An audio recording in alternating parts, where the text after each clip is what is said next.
అమరావతి అభివృద్ధికి కేంద్ర ప్రభుత్వం మరో కీలక ముందడుగు వేసింది. ఇవాళ జరిగిన కేంద్ర కేబినెట్ సమావేశంలో అమరావతిలో జనరల్ పూల్డ్ రెసిడెన్షియల్ అకామిడేషన్ ప్రాజెక్టుకు ఆమోదం లభించింది. ఈ ప్రాజెక్టు అమలు కోసం కేంద్ర కేబినెట్ 1299 కోట్ల విడుదలకు గ్రీన్ సిగ్నల్ ఇచ్చింది. దీంతో రాజధానిలో కేంద్ర ప్రభుత్వ కార్యాలయాలు, ఉద్యోగుల నివాస సముదాయాల నిర్మాణానికి మార్గం సుగమమైంది. ప్రాజెక్టులో భాగంగా 5.35 ఎకరాల విస్తీర్ణంలో సెంట్రల్ గవర్నమెంట్ ఆఫీస్ కాంప్లెక్స్ నిర్మించనున్నారు. అలాగే 17 ఎకరాల భూభాగంలో 1235 కోట్ల వ్యయంతో కేంద్ర ప్రభుత్వ ఉద్యోగుల గృహ సముదాయాన్ని ఏర్పాటు చేయనున్నారు. పర్యావరణ పరిరక్షణకు ప్రాధాన్యమిస్తూ రూపొందిస్తున్న ఈ ప్రాజెక్టు దేశంలోనే తొలి గ్రీన్ ఫోకస్ GPRA ప్రాజెక్టుగా నిలవనుంది. మొత్తం 25.23 లక్షల చదరపు అడుగుల విస్తీర్ణంలో నిర్మించనున్న ఈ కాంప్లెక్స్లో దివ్యాంగులకు అనుకూలమైన ప్రత్యేక సౌకర్యాలు కల్పించనున్నారు. చతురస్రాకార నమూనాల్లో ఆధునిక సదుపాయాలతో నిర్మించనున్న ఈ సముదాయంలో 8,000 మంది ఉద్యోగులు పనిచేసేలా ఏర్పాటు చేయనున్నారు. కేంద్ర కేబినెట్ ఆమోదంతో అమరావతిలో కేంద్ర ప్రభుత్వ సంస్థల ఉనికి మరింత బలపడడంతో పాటు రాజధాని అభివృద్ధికి కొత్త ఊపు రానుందని అధికారులు భావిస్తున్నారు.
అమరావతి అభివృద్ధికి కేంద్ర ప్రభుత్వం మరో కీలక అడుగు వేసింది. ఇవాళ జరిగిన కేంద్ర కేబినెట్ సమావేశంలో అమరావతిలో జనరల్ పూల్డ్ రెసిడెన్షియల్ అకామిడేషన్ ప్రాజెక్టుకు ఆమోదం లభించింది. ఈ ప్రాజెక్టు అమలు కోసం కేంద్ర కేబినెట్ 1299 కోట్ల విడుదలకు గ్రీన్ సిగ్నల్ ఇచ్చింది. దీంతో రాజధానిలో కేంద్ర ప్రభుత్వ కార్యాలయాలు, ఉద్యోగుల నివాస సముదాయాల నిర్మాణానికి మార్గం సుగమమైంది. ప్రాజెక్టులో భాగంగా 5.35 ఎకరాల విస్తీర్ణంలో సెంట్రల్ గవర్నమెంట్ ఆఫీస్ కాంప్లెక్స్ నిర్మించనున్నారు. అలాగే 17 ఎకరాల భూభాగంలో 1235 కోట్ల వ్యయంతో కేంద్ర ప్రభుత్వ ఉద్యోగుల గృహ సముదాయాన్ని ఏర్పాటు చేయనున్నారు. పర్యావరణ పరిరక్షణకు ప్రాధాన్యమిస్తూ రూపొందిస్తున్న ఈ ప్రాజెక్ట్ దేశంలోనే తొలి గ్రీన్ ఫోకస్ GPRA ప్రాజెక్టుగా నిలవనుంది. మొత్తం 25.23 లక్షల చదరపు అడుగుల విస్తీర్ణంలో నిర్మించనున్న ఈ కాంప్లెక్స్లో దివ్యాంగులకు అనుకూలమైన ప్రత్యేక సౌకర్యాలు కల్పించనున్నారు. చతురస్రాకార నమూనాలో ఆధునిక సదుపాయాలతో నిర్మించనున్న ఈ సముదాయంలో 8,000 మంది ఉద్యోగులు పనిచేసేలా ఏర్పాట్లు చేయనున్నారు. కేంద్ర కేబినెట్ ఆమోదంతో అమరావతిలో కేంద్ర ప్రభుత్వ సంస్థల ఉనికి మరింత బలపడడంతో పాటు రాజధాని అభివృద్ధికి కొత్త ఊపు రానుందని అధికారులు భావిస్తున్నారు. ఇదే అంశానికి సంబంధించి మరింత సమాచారం మా అమరావతి ప్రతినిధి శ్రీనివాస్ లైవ్ లో అందిస్తారు. శ్రీనివాస్,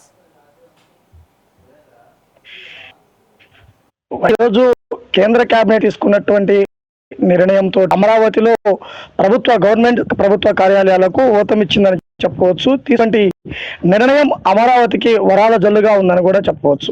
ముఖ్యంగా చూసుకున్నట్లయితే గనక ఈరోజు కేంద్ర కేబినెట్ లో నిర్ణయం తీసుకున్న దాని ప్రకారం చూస్తే గనక దరిదాపుగా 1,299 కోట్ల రూపాయలతో సెంట్రల్ కేబినెట్ అంటే కేంద్ర కార్యాలయాలు ఎక్కడ ఏవైతే ఉన్నాయో ఆ కార్యాలయాలన్నీ కూడా ఒకే సముదాయంలో నిర్మించే విధంగా అవకాశం కల్పించగింది. అయితే ముఖ్యంగా చూసుకున్నట్లయితే గనక 5.39 ఎకరాలలో ఈ సెంట్రల్ కేబినెట్ అంటే కేంద్ర కార్యాలయాల సముదాయం ఏదైతే ఉందో అది నిర్మాణానికి ప్రభుత్వం ఆమోద ముద్ర వేసే నేపథ్యంలో ప్రభుత్వము అంటే కేంద్ర ప్రభుత్వం ఏర్పాటు చేసే కార్యాలయాలన్నీ కూడా అమరావతిలో ఒకే సముదాయంలో ఉండే విధంగా ఏర్పడటానికి అవకాశం ఉండే విధంగా ఏర్పాటు చేయడం జరిగింది. ఏదైతే ప్రభుత్వ ఉద్యోగులకు సంబంధించి కూడా వారు నివాసాలకు కూడా పూర్తి స్థాయిలో కూడా నిధులు మంజూరు చేయడం జరిగింది. అయితే ముఖ్యంగా చూస్తున్నట్లయితే గనక ఈ ప్రాజెక్ట్ కేంద్ర ప్రభుత్వం తీసుకున్నటువంటి GPRA ప్రాజెక్టుకు ఆమోదంతో దేశంలోనే మొదటిసారిగా మంచి ఆమోద ముద్రను కూడా భావించాల్సినటువంటి పరిస్థితి కూడా ఉండడం జరిగింది.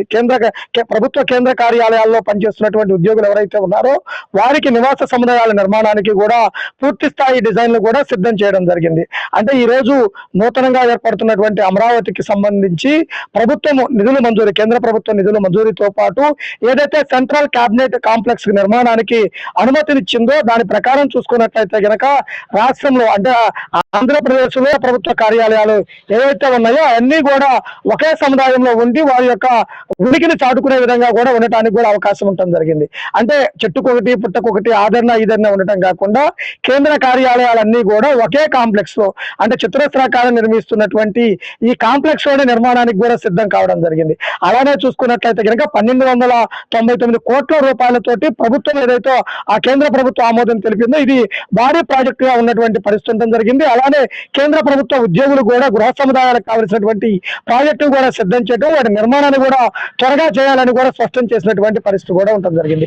దేశంలోనే మొదటిసారి GPRA ప్రాజెక్టుగా ఆమోదం పొందటము అలానే ఎక్కువ సంఖ్యలో ఉన్నటువంటి అంటే మెగా కాంప్లెక్స్ నిర్మాణం ఏదైతే జరుగుతుందో ఈ మెగా కాంప్లెక్స్ నిర్మాణం కూడా ఆంధ్రప్రదేశ్ కు ఒక తలమానికంగా నిలుస్తున్నట్టు కూడా చెబుతున్నటువంటి పరిస్థితి. నూతన అంగులతోటి అలానే అధునాతనంగా నిర్మిస్తున్నటువంటి ఈ కార్యాలయాలు పూర్తిగా ప్రజల్లోకి అందుబాటులోకి వచ్చి ప్రజలకు పూర్తి స్థాయిగా సహకారాలు అందించాలని కూడా కోరుకుంటున్నటువంటి పరిస్థితి. ఈ రోజు కేంద్ర కేబినెట్ లో ఆంధ్రప్రదేశ్ కు వరాల జల్లుగా ప్రకటించారని కూడా చెప్పవచ్చు. అలానే నూతన అమరావతిలో ఈ నిర్మాణాలు ఏదైతే సెంట్రల్ కేబినెట్ నిర్మాణాలు ఏదైతే కేంద్ర ప్రభుత్వ కార్యాలయాల నిర్మాణానికి సంబంధించి ఆమోదం లభించిందో ఇవన్నీ రావడంతో వేల కొలది అంటే అనేక వేల కొలది చదరపు మీటర్ల నిర్మాణాలు అలానే చూసుకున్నట్లయితే గనక సెంట్రల్ కాంప్లెక్స్ ఏమైతే ఉందో ఈ కాంప్లెక్స్ సంబంధించి చూసుకో గనక చతురస్రాకారం ఉండటము అంటే అన్ని కార్యాలయాలు కూడా ఒకే చోట ఉండే విధంగా కేంద్ర ప్రభుత్వ కార్యాలయాల ఆఫీసులు ఏవైతే ఉన్నాయో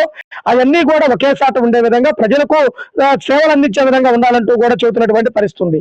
అలానే ఈ కార్యాలయాల్లో కేంద్ర ప్రభుత్వ కార్యాలయాల్లో పనిచేస్తున్నటువంటి ఉద్యోగుల సముదాయాలకు కూడా దరిదాపుగా 5 ఎకరాల ల్యాండ్ను కేటాయించి వాటికి సంబంధించి కూడా నిర్మాణాలు చేపట్టాలనే దానిపై కూడా ఆమోద ముద్ర జరిగినటువంటి పరిస్థితి కూడా ఉండటం జరిగింది. అంటే ఈ మెగా ప్రాజెక్టు ద్వారా ఆంధ్రప్రదేశ్ కు ఇప్పటి వరకు జరుగుతున్నటువంటి అమరావతి నిర్మాణాలు అవన్నీ ఒక ఎత్తు అయితే గనక కేంద్రం ఈ రోజు విడుదల చేసినటువంటి 1,299 కోట్ల రూపాయలకు సంబంధించినటువంటి ఏదైతే ఆమోద ముద్ర ఉందో సెంట్రల్ కాంప్లెక్స్ అంటే సెంట్రల్ సెక్రటరియట్ కాంప్లెక్స్ అంటారు. దీనికి సంబంధించి కేంద్ర ప్రభుత్వ కార్యాలయాల సముదాయం అనేది ఏదైతే ఉందో దీని ద్వారా భారీగా ఆంధ్రప్రదేశ్ కు లబ్ధి చేకూరే విధంగా అమరావతిలో ఈ నిర్మాణాలు చేపట్టడం ద్వారా చాలా అభివృద్ధి ముందుకు చేరి అలానే ప్రజలకు సారవంతమైనటువంటి అంటే ప్రజలకు చాలా విరివిగా అందుబాటులో ఉండే విధంగా ఏర్పాటు చేయడానికి కూడా సిద్ధమవుతున్నటువంటి పరిస్థితి కూడా ఉండటం జరిగింది. అంటే అమరావతిలో ఇది ఒక కీలక ముందడుగుగా కూడా భావించాల్సినటువంటి పరిస్థితి ఉంది.